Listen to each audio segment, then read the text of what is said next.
شما بیاین اینها برای این برای همه اوضاع است. ای بچه یه دقیقه صبر کن.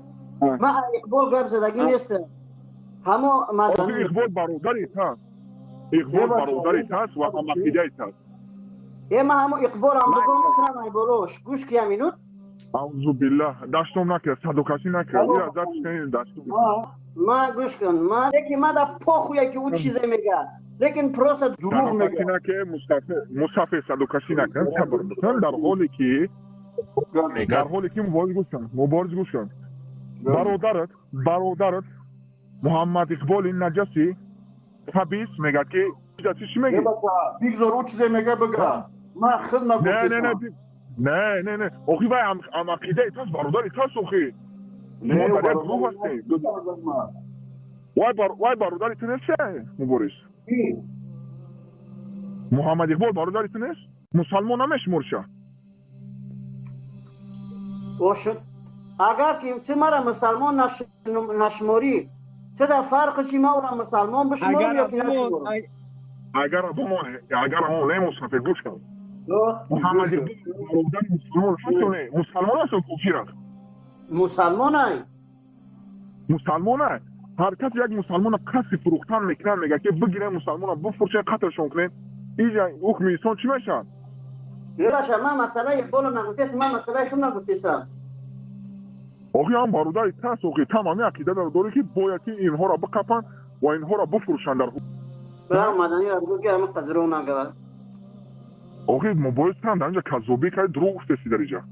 والله قسم همین مدنی میگه که همین مبارز در همین ایمام میگرده شما ایره نمیدونید همین زبس میکند شما را میبرد در حکومت میسپرد نمیگه پا دروغ میگه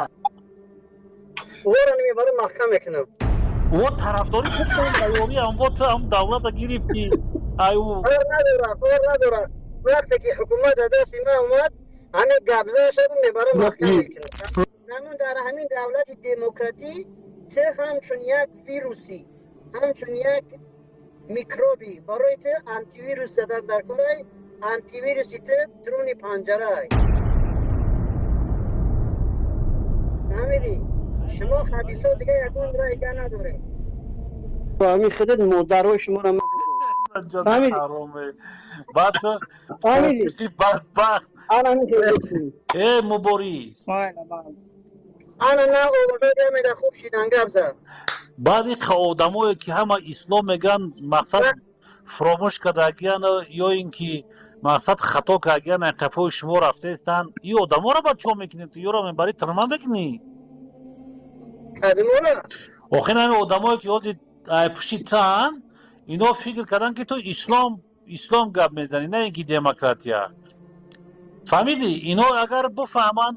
که تو دموکرات گفته استی بعد اینا ای تو رو میگردونن فهمیدی بعد اینا را همین طرفدارای خودت که هست یعنی طرفدار خودت اینا را میبری بعد ترما میکنی وقتی ولاستا گرفتی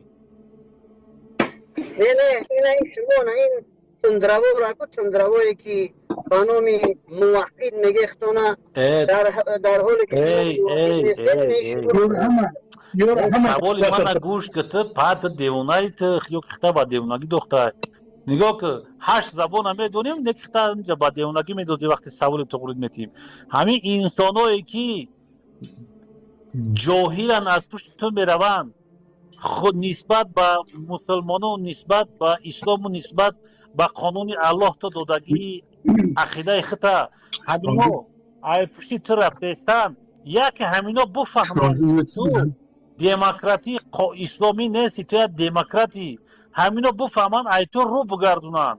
در این حالت که ای تو رو میگردن تو دولت گرفتگی در این حالت تو اونا را چا میکنی بعد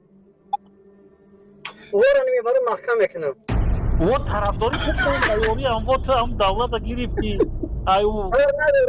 نداره وقتی که حکومت دست ما اومد همین گبزه شد میبره من همین یک نه خیلی راست میگه بله شما بله عقیده خود شما میگید شما زد میکنو انصوری یه دلیل بیاره که من یکون کسا فروخته باشم همین انسانایی که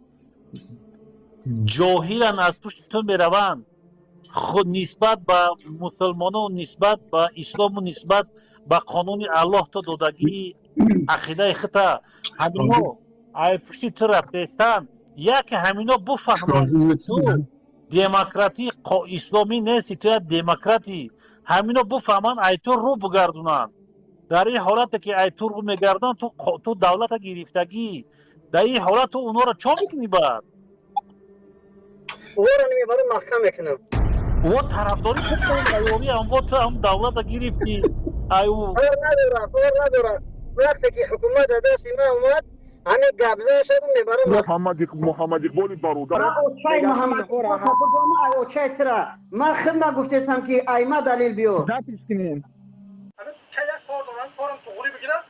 درباره همون انسانایی که اومدگی در اروپا پناهندگی سیاسی گرفتگی خاموشن در همین لندر سانتو میرن عرض میکنن که انا مو آدمی که دکمنت دارم آدم باید حل کنیم کدام انسانایی که در برنامه‌های مخالفین گپ نمیزنن انیلو رو کرده شم و تاجیکستان روان کرده شم من همین کار اگر نکردم من پسنت نیودم اینا میگه فلان سه Bayram dadası ben yordam میکنم ما شما تیم خدا قسم این سه زوجم کردگی در تاجیکستان خریدگی رو یک کلاو سر میکنید شما میپرسی من نو فامیلیا در تاجیکستان چی خریده روی اروپا همش هم تیم من تو راه لب چیک ما ایسیالو شما که تایید برا پورتاب کن خب من علم